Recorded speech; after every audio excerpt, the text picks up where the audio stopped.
Children, how are you? I'm fine. I think and I hope, I anticipate that all of you are fine and staying at your home. Okay, so let's get started. Children, I think you can just remember that in my last two videos I had just discussed about the origin or the emergence of the 16 Mahajanapadas, and in my second video I had just discussed about that how did the Magadha Mahajanapada become most important and the strongest power center or the Mahajanapada in the Indian subcontinent. Now our today's topic will be the new religious movements. This is very interesting topic. Children, don't just skip the video. This is my recommendation, this is my request. Please just don't skip the video and watch till the end. This is very important as well as interesting topic for you. The new religious movements. We are talking about the 6th century BC to 4th century BC of ancient India or the ancient time of India. On that basis, children, we are just going to discuss about the new religious movement. So I think this is pretty sure about it.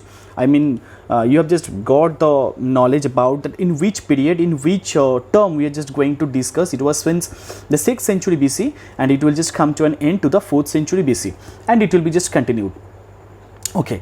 Children, you will be surprised to know it that our country, our subcontinent India is the birthplace of 4 different and distinct religions, and they are as follows: obviously Hinduism, Buddhism, Jainism and Sikhism. I'm just going to repeat one more time the 4 different religions that have been just born in India inside our country: Jainism, Buddhism, Sikhism and Hinduism, and we are Hindus. If I ask you, children, that what is the meaning of Hinduism, what is the meaning of the religion first? If I just ask you that what is the meaning of religious or the religious perspectives, I know, children, that at this earlier age you can just tell me, you can just give me the answer that, sir, we are Hindus. Some can say that we are Muslims, some can say that we are Zoroastrianism, some can say that we are Jains, some can say that we are Buddhist, and so on. So these are the different religious perspectives. But my question is, what do you understand? Tell me the answer, give me the answer by your own. Just after the end of the video, you'll just go to the comment section and write that according to you, what is religion? What do you understand by the term or the word religion? Okay, children, whereas I have just asked you the question, so this is my responsibility also to just give the answer by myself. If you ask me that, sir, what is the meaning of religion according to you, I can say, children, religion is a particular path. It's a particular thing by which we can just reach out to our goals. Suppose there are lots of religions and the religious perspectives in our own country, even in the whole world. So suppose at Eden Garden a match is being just played. It will be just played between Australia and India, and I'm just eagerly waiting to just see the match. I am also having 2 tickets with me. So me, myself and my brother, we will just go over there to see the match. And unfortunately the rail service has been just distracted last night due to the last night thunderstorm. So that's why how can I just me, myself and my brother, how can we just reach out over there? We can just take a car by a rent, as because I don't have any car with me. We can just go over there by a bus, by a motorcycle, means motorbike, by a Tata Sumo, by a Maruti Omni van. So just like that, we can just use the different vehicles to just reach over there. So religions are just like that, by which or through which we can just reach out to our ultimate goal. Everyone, a person who can just belong from the different religious groups or the different religious perspectives, a person can be Hindu, a person can be Muslim, a person can be a Christian, a person can be Jain, a person can be Buddhist, anything he or she can be. But the most important fact is that, children, we have to just reach out the same house, to just reach out the same room. This is the fact, and that's why it doesn't matter that whether I'm a Muslim, I'm a Hindu, or I'm a Christian, I'm a Jain, I'm a Buddhist. We have to just reach out to a particular topic. Now you may ask me a question, children, that why are you just worshipping gods, why are you just worshipping goddesses and all these things? Listen, children, I'm a secular, but means to reach out, as because I had just given the explanations just few moments ago, children, that I have to just reach out over there, means the Eden Garden, as because I'm very much enthusiastic to see the match that will be just played between Australia and India. So that's why I must take a vehicle. I must take a vehicle, and the vehicle, it can be a bus, it can be Tata Sumo, it can be Scorpio, anything it can be. So religion is just like that, by which we can just reach out over there. And what is the most important perspective of a particular religion? That is humanity. If we just do perform the humanity very well towards our society, towards our neighbors, towards everyone, towards our parents, elders, everywhere, that will be the most important religious perspective for us. Now children, one of the most important facts that I'm just going to discuss today, that is Jainism. Okay, before just going to know about the detail analysis, the detail knowledge about the Jain religion, I would like to tell you children that during the time of the 6th century BC, means in ancient time in India, the Brahmanical religion or the Brahmanism became obsolete once upon a time. Why so? The Brahmins were very bad. That's why no, the Brahmins were not very bad yet, but their work sometime it went against the the perspectives of the common people. So that's why the Brahmanism became very much obsolete. It became a burden for the common peoples. How did the Brahmanism and the Brahmanical meaningless rituals become a burden of the common people? I'm just going to explain you.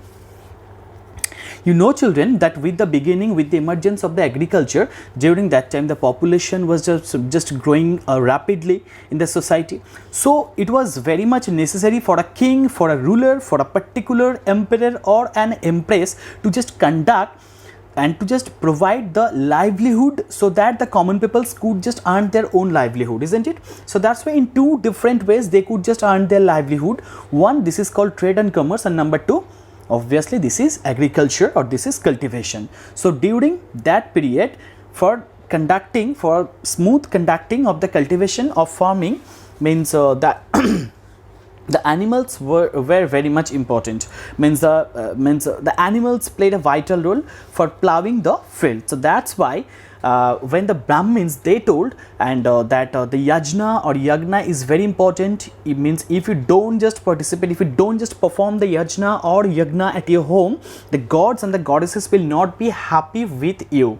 He or she can be very much discontented, disappointed with you. So that's why the common peoples, they were supposed to just spend all their savings for conducting the yajnas or the yagnas. So that's why in this way, when the sacrifice was going on, what is the meaning of sacrifice?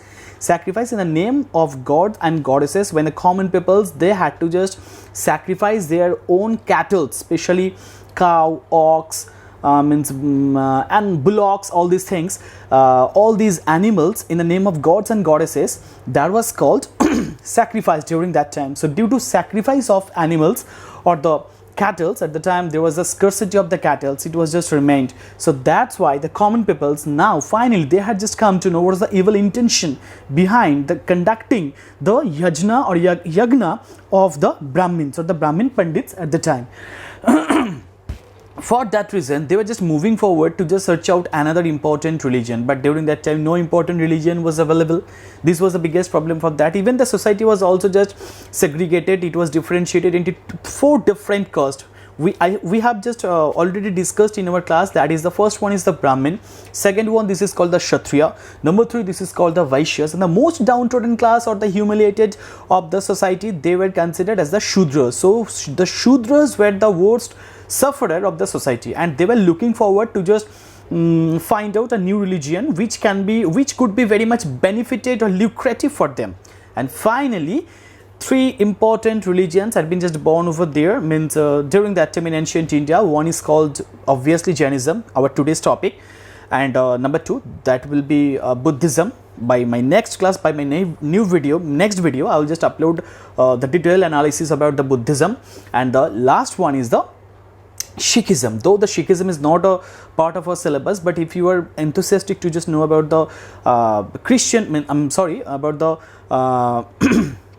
Sikh religion, once the school will just reopen, at the time we'll just discuss inside our class. Okay, so on that basis, the Brahmanical religion became very much obsolete during that time, and the common peoples, they were looking forward to just grab another important aspect of the religion, that were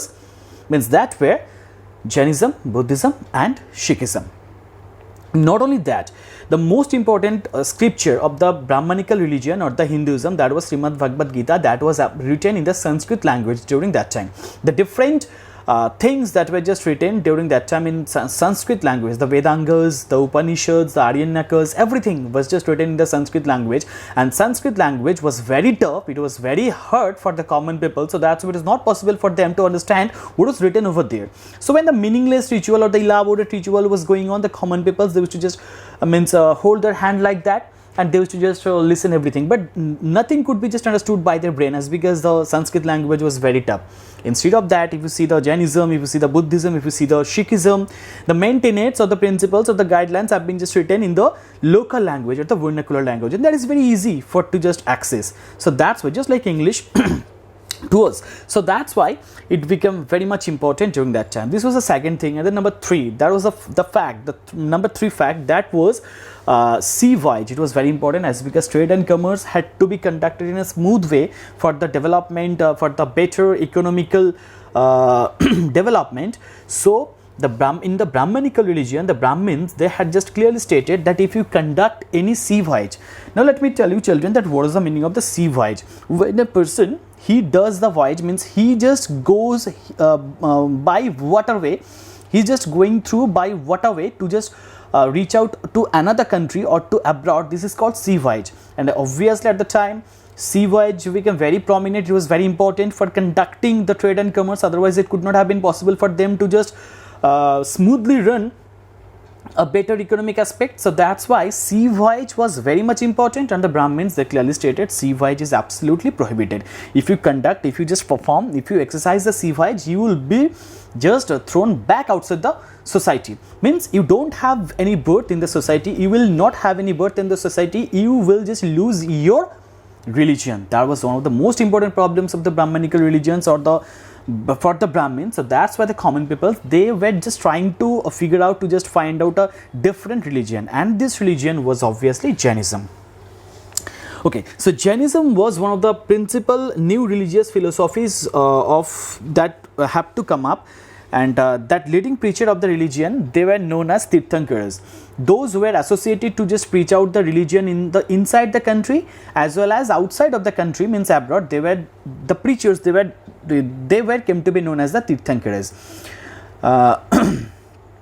In the Jain scripture, in the sacred Jain book, we have just come to know that there were total 24 Jain Tirthankaras were there. How many? There were total 24 Jain Tirthankaras were there, and amongst them the last one and the previous one, means 23 and 24. The 23, he was Parshvanath, and 24 number, he was Vardhaman Mahavira. So Vardhaman Mahavira, he was considered as the father of the Jain religion, as because the Jains, they must follow the tenets and the principles, guidelines that have been just prescribed by Vardhaman Mahavira. So Vardhaman Mahavira is considered as the father of the Jain religion, and he was the 24th. He was the 24th Tirthankara. Don't just forget, the 23rd number was Parshvanath, and 24th number was Vardhaman Mahavira, and Vardhaman Mahavira was the founder of the Jain religion. Just like Buddhism, Gautam Buddha was the founder of the Buddhist religion. In the Sikh religion, Guru Nanak was the founder of the Sikh religion. Hazrat Muhammad was the founder of the Muslim religion.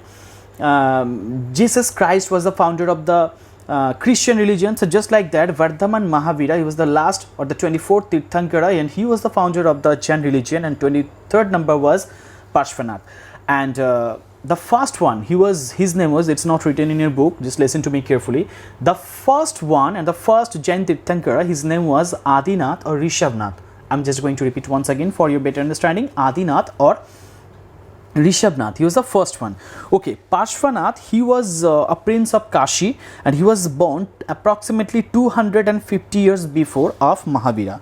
Now Vardhaman Mahavira, the timeline or the time period, Vardhaman Mahavira, he had just born in the year of, he was born in the year of 540 BC, and he passed away in the year of 468 BC. Was a prince of Licchavi dynasty. He was a prince of the Licchavi dynasty. You know children that who were just known as the Licchavis, the citizens of Vaishali. Vaishali was the capital of which Mahajanapada? Vaishali was the capital of the Vajji Mahajanapada, and the citizens of Vaishali, they were known as Lichavi. So as because Vardhaman Mahavira, he was from Vajji, so he was from Lichavis also. At the age of 30, Vardhaman Mahavira, he renounced the world and went to meditate. He renounced the world, means he had just gone so far from the world and the pleasures. The worldly pleasure means he had just been abandoned from all these material centric means pleasures, and finally he went for meditation. He had meditated for a long period of time. He had meditated over there for long 12 years, and finally he got enlightenment, means he had attained enlightenment. What is the meaning of enlightenment? This is also just termed as kevalin, means when a person, he has just given up all the worldly pleasures from him, he is not having, he has just not conquered, he has just not occupied any kind of pleasures, any kind of materials, luxury, lavish lifestyle with him, and in this way he had just attained the enlightenment. So that's why this was also called, this incident also means he was also known as Kevalin, as because he was an enlightened person. He preached Jainism for near around 30 long years. When Mahavira was about 72 years of old, he undertook a fast. Fast means when a person is not eating or drinking anything, this is called fasting. So he just went for a fast, and in the city of Pava, and it was there he breathed at last, means Vardhaman Mahavira, he had just breathed last, he just passed away, he died at Pava, and at the age of 72. Now we'll just come to know about Chaturyama and Panchamahavrata. Chaturyama, Chatur means 4, means 4, and Pancham means 5, yani ke 5. So Chaturyama and Panchamahavrata, it means Vardhaman Mahavira, he had given a clear ideas or principle guidelines for the Jains, and the Jains must have to just perform all these duties very well. The first 4 tenets or the principles or the guidelines that had been just uttered by Vardhaman Mahavira at the time, these are as follows. One by one I will tell and I will explain also. Number 1, not killing of animals. There is nothing to explain, as because not killing of animals, you know it very well children, that we should not just kill any animal, as because they are also the living creature in the society, in on the earth. And number 2, we should not just harm the animals. So by not killing animals, we have to show the love to the other animals and the other living creatures also. Even it can be an insect also, a mosquito or a fly also. We should not just kill them. So be very careful from the next time when you are just going to beat a mosquito. Okay, this is number 2. Next one is speaking no lies. I think you all must have to just listen it very carefully. You all must to listen it very carefully. What Vardhaman Mahavira, he told, speaking no lie. You are not supposed to tell lie. Okay, number 3, this is not taking others' goods forcibly.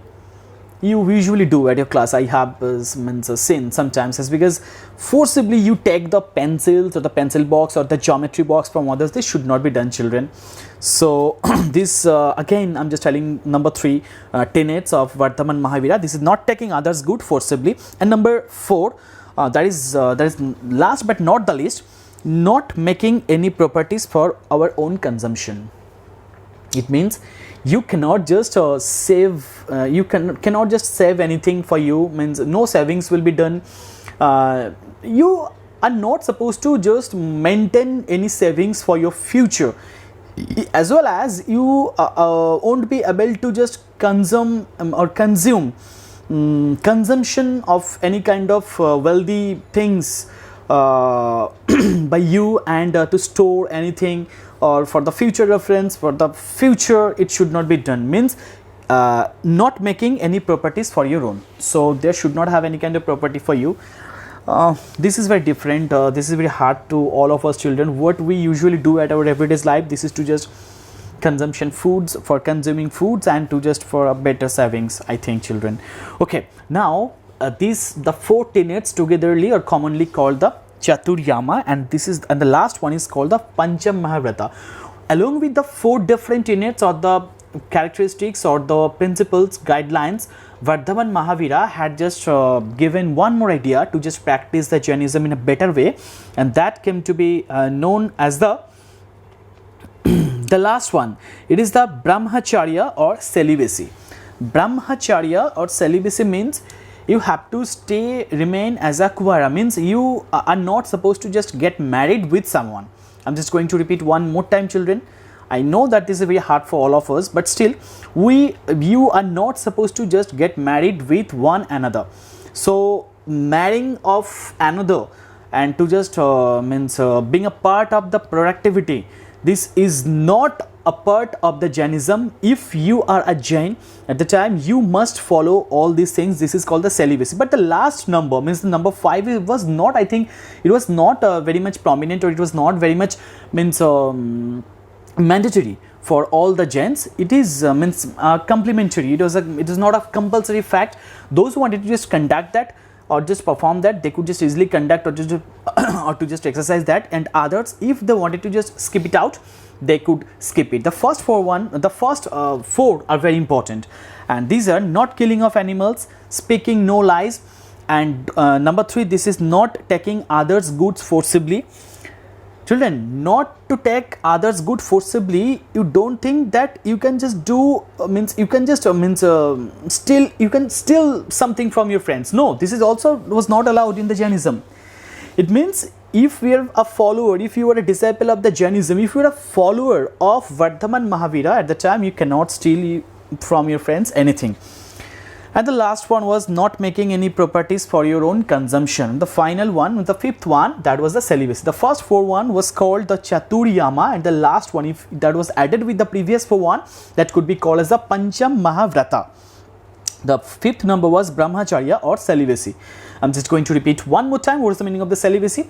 The celibacy means you have to just give out all the ideas about the marrying and all these marriage facts, as because you cannot just marry with someone.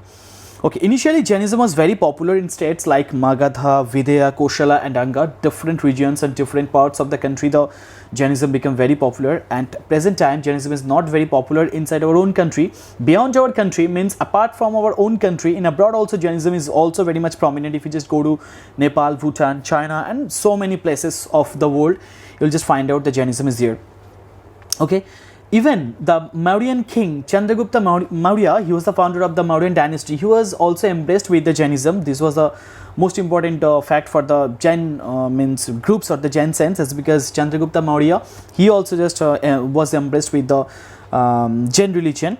He had just subsequently Jainism had spread over Orissa to Mathura. So from Orissa to Mathura, during that time Jainism was spread.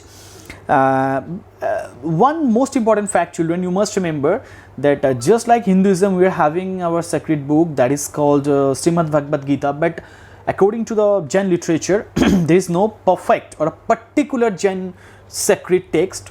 There are total different 12 different sets of the Angas or the literature, and that is combined togetherly called, that is affectionately called Dadash Anga or 12 Angas.